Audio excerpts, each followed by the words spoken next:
and gentlemen, boys and girls, children of all ages, it is me, Dukect, here live on the Dukect Lounge. Thank you so much for joining me this Thursday evening here on TalkShoe.com. Also, if you're not here seeing me live, how dare you? I am also on vid.me and on YouTube, youtube.com/Dukect, vid.me, Dukect, search up, make sure I'm all vid.me right and everything else. It is vid.me/Dukect. And, also on bit.me, also on the TalkShoe. You go to the TalkShoe. Also on the, what is the word? Oh, yes, the word is on iTunes. You hear this on iTunes. Also on, the Freaking Awesome Network fan. Freaking Awesome Network. Awesome people over there. And on ManicExpression.com. And let's just go into this, my friends. The weird world of wrestling. And, well, wrestling has had a bit of a crazy shakeup. And I'm not talking about the Big Show and Braun Strowman destroying the ring. By God. Yeah, we've seen this before. Yeah, we've seen that before, ladies and gentlemen. And, quite honestly, it was fun. I did. I liked that. It was something. And at this point, Braun Strowman has to win against Roman Reigns. And if he does, him and Lesnar. And after that, him and Roman again. Actually, that would be nice. Have Roman versus him at WrestleMania. And I don't know what you do with Lesnar. Triple threat. Lesnar, Strowman, and Roman Reigns. I'm down with that. It'd be a lot better than say, I don't know, have Finn Balor there. Oh, God. No. You want to talk about being contrived, ladies and gentlemen. You thought Finn Balor versus Brock Lesnar would be a contrived way for Finn to pick up the victory? How about Braun Strowman actually basically deadlifts an ambulance truck? How the hell Finn Balor going to beat him? I want someone in the comments to tell me, how could Finn Balor beat Braun Strowman straight up with no interference? Because the only way I can see that happening, Finn Balor winning, is that someone like Roman Reigns come in like Goldberg, spears him, and that's it. Because that's the only way. And I mean the only way. But I digress. Well, we're going to be talking about someone else, ladies and gentlemen. We're going to be talking about Jinder Mahal, my friends. Jinder Mahal. A man who KO'd Finn Balor last week. Got on SmackDown and lost, but had a pretty good interview on Talking Smack. It had a pretty good promo after a pretty decent 6-person challenge match. A pretty decent one. As he with the help of the Bollywood Boys of all people, because no one really cares about the Bollywood Boys. I mean, the NXT crowd doesn't give a crap about you. If NXT, if they will chant for anything, if they can't care about you, man, shoot. Yeah. Yeah. But, yeah, the Bollywood Boys helping Jinder Mahal beat, shocker, it's Sami Zayn. Which, Sami Zayn, the WWE's favorite punching bag. Because Lord knows, Sami needs another loss. Then again, people say, "Oh, do you care about Sami?" No, I gave less care about Sami many moons ago. I honestly think that his high point was at NXT. That was Sami Zayn's high point. Him winning the NXT title. Sami Zayn winning the NXT Championship. That was his high point, like 2 or 3 years ago. And since then, he has been just floating around, doing his little sky dance, like, oh. That's pretty much he just became this happy-go-lucky jobber. He is enhancement talent. Sami Zayn is enhancement talent. I didn't even know Jinder Mahal had a finisher move. He has a finisher, the $1 million drain to a slam. It works. I mean, heck, maybe you can count the RKO to that. That could be a pretty good RKO counter if they time it right. They could do something like that. They can work with something like that, ladies and gentlemen. I think we can have something here. So, with that being said, what are my thoughts about it? It's right out of nowhere. It is completely out of nowhere. Because, I mean, Jinder Mahal. It's Jinder Mahal, people. I mean, it's not like, oh my gosh, it's someone who's winning matches or something.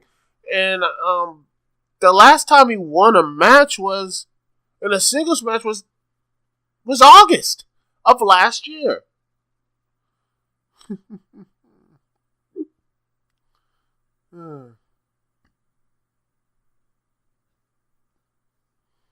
You know, it is. I understand that, and they did do the same thing. I mean, heck, this is not without precedent. It's not without precedent though. Steve Austin in '96 never really won any big match, but he was still pushed. The crowd liked him, so they gave him the ball and he ran with it.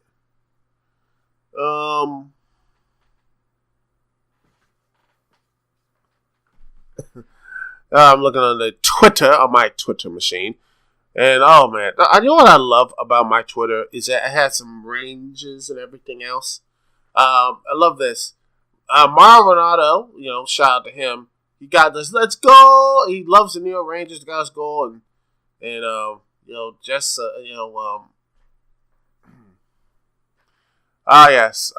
Let's see. Rack Critics assistant editor, Jess Kittrick. I'm mispronouncing that. I'm sorry. She just went out like this. She was rooting for the Canadians, and it's not looking good. Not good at all. She just, it's not. It didn't go well for her. And as a Capital fan, I understand those feels, and I'm gonna be feeling that probably on tomorrow when the Caps inevitably choke out, because that's what they do. They can't close, but they can prove me wrong. They proved me wrong before. They closed once before. But yeah, I just want the Capitals, at least that one time in my lifetime, that good, talented team in DC to actually win and matter. Because wins and losses should matter, unlike in WWE. And see, I tied it back in, people, because that's what I do. I tied it all back in. See that Hulk Gordian not there? I tied it all in. That's what I do. I tie it in together. Tie it into wins and losses. Wins and losses and everything else. The wins and losses. And wins and losses are important. And Jinder Mahal would have been better if he actually was on a bit of a winning streak. Have him win a couple matches with some local talent and stuff. See that he's important on the show. Something like that. Televised victories. That sort of thing. Have him win something, because his comes right out of nowhere. This is it just comes right out of nowhere. It comes right out of nowhere, ladies and gentlemen, and it does seem like a bit of unpredictability, and that sort of thing, and it's unpredictability. And that sort of stuff. Unpredictability of oh my gosh, this person won. And anything can happen, and that has been a bit lacking in the couple years and such. I mean, it has been lacking for the last couple years that the WWE has missed that anyone can be in that main event. Anyone can do it. In fact, DDP said in his Hall of Fame speech, on the Dream, he says, "Oh, I'm good, but I don't think I'm going to make me world champion, Dusty. I'm not you." And he says, Hold on, Daddy." Like, Dusty Rhodes like, "You're not going to, what'd you say?" He said, "I'm not going to be world champion." "Then what the hell are you doing it for then?" And he just said, right there, DDP just said, "I'm going to be world champion for 5 years." And he became world champion in 4 years. And that's right there. You never know. You get that opportunity. So this could be it. Jinder Mahal, maybe with the Bollywood Boys, could be some type of the whole new gimmick. And he's calling himself the Macho Ali, whatever. Maybe he'll be this nice rich. I mean, he needs to have something and nothing to build up, because he had a pretty good promo afterwards. He got actually people booing him. It gets like, when was the last time a heel actually got booed in wrestling and such? Seriously, who was a villain, a heel in wrestling, and they got booed?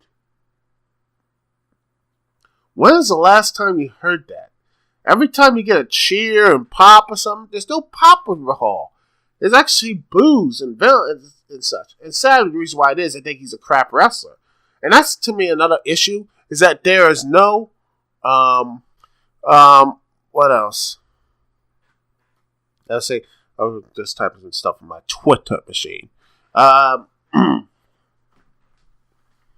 to my point, is that you have to be a crappy wrestler to get booed and heat in this generation, which is sad, because wrestling should not be dictated if you got great work rate or whatever, saying you got great moves. Who cares about the moves? I want to see if he gets connection to the crowd, cheers and boos and everything else. In fact, the only time Kevin Owens got booed was when he beat Chris Jericho. In fact, in some cases, he was still cheered. He was still cheered.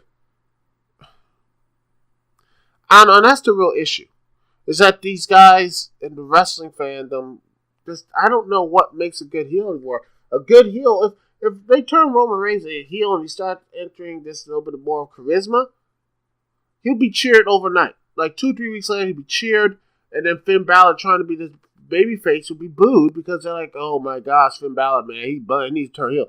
Then everyone turns heel. I don't get this. The heroes, there needs to be villains. There needs to be a villain here. There has to be a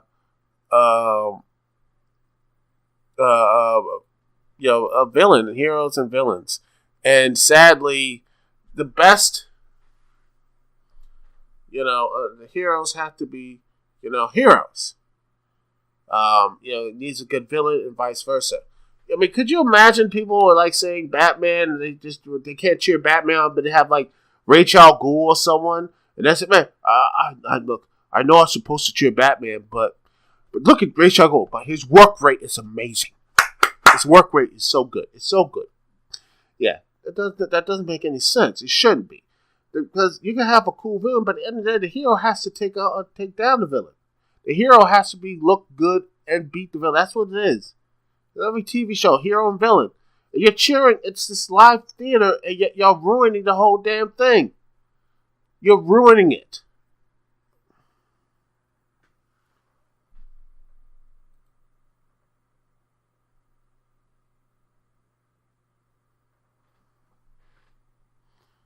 But that's just my personal opinion.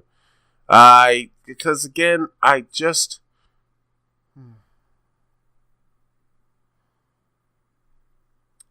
hope. I really do. I hope that this little turn from Mahal can get him that interest, because, WWE, one reason why they did this, push from Mahal is because they're trying to open India up. They want to make that India money. And hopefully he will work out better to get overseas markets than, say, a Kalisto or like Sin Cara or Alberto, who tried for the Latino market. In fact, the only person who actually got that Latino market was Rey Mysterio and Eddie Guerrero. Those two are it. Kalisto failed as that. Yeah, he did a lucha thing and bombed. And after that, Alberto Del Rio got pushed. He was a big deal very quick, but at the end of the day, they didn't really get much for him. You know what WWE should do? They should get that dude from Lucha Underground, Texaco. That would be awesome. Put him in a bigger stage. I think he would be that big crossover star for WWE. If they really could do something for him, that'd be great. But that's just my personal opinion. I could be wrong. But anyway, here's hoping that Jinder Mahal can and will, continue to be a success, to continue to grow, and maybe the match between him and Orton can be at least halfway decent. I mean, let's do it. Let's see. Halfway decent, You never know, man. You never really know. So, yeah, I mean, hey. People thought Braun Strowman versus Big Show was going to be crap, and there you go. They They showed how good these guys were, and they gave them an opportunity. And hey, SmackDown is the land of opportunity. But that's just, my little ranting and such. Well, we're going to take a small little break, and let's see. What are we going to talk about?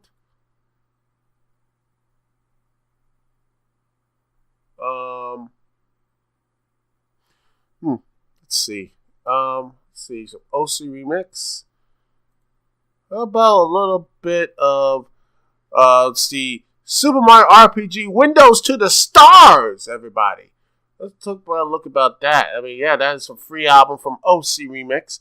And we're going to get to Distry Celebration. And it will be Yoster's Sunset. Welcome. Let's see. Yoster's Sunset. Welcome. Let's see. I got to see the full title before I do anything. Welcome to Yoster's Island by Amphibious. And hopefully you will enjoy that. We'll be right back right after this song. And we will show another thing we're going to be talking about. We'll be getting into Cloak and Dagger. And when we talk about that, the trailer, and talk about review about all this other stuff. Well, after this little bit of a melody here, live on the Dukect Lounge. We'll be right back right after this.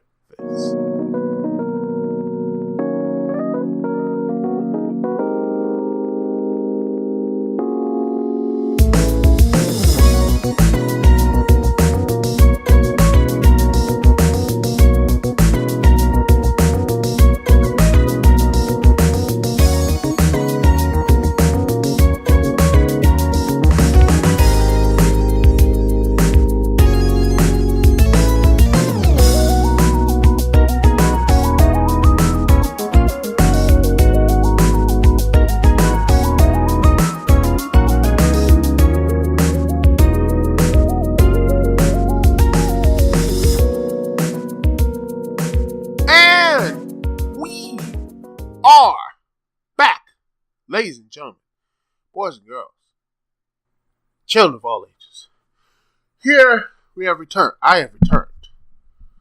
I have come back to you now, here live on the Dukect Lounge on TalkShoe.com.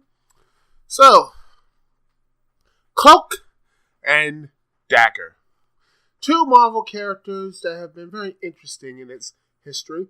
A black teenager and a black teenage guy, a male, and a white female coming there with these powers that, they have interesting superpowers that they are lovers as well, but they cannot touch without causing immense pain for each other. A very interesting story, a bit of a little bit of, what's the good word? Ah, yes, Shakespearean, if you will. But anyway, let's get into the trailer, which honestly looks like a preview. I actually thought this was a preview for Slight at first because it felt like the same type of movie, grim, gritty, very much. Other than the Roxxon sign up there, I was like, are you sure this is not a trailer for Slight? Are you sure about that? Which looks good too. I might go see that movie. Looks very interesting. But yeah, Slight. Not Slight, but Cloak and Dagger. It looks really good. They didn't show much, but other than just seeing how the characters came together, how they are, it's very muted, very dark, grim and gritty, muted, a black kid, black guy from one side of town, a white girl from the other, and then, saying, I feel like if I'm not, and the black kid, I love, there was some really good stuff like, if I'm not perfect, I feel like I'm going to lose you. Talk to his mother. It says, I'm afraid if you were perfect, I'm going to lose you. And all the type of stuff. And that melodrama. And then we saw Brent's glimpses of power. We saw Cloak power a little bit of him going teleporting and such, I believe. Using the Dark Force. Look, I'm using Wikipedia. I'm not a huge Cloak and Dagger aficionado. But it looks interesting. It does look good. And we saw Dagger, using her, daggers. Her light daggers. and such. Which, according to Wikipedia, you not only stab people, but also you can heal as well with them.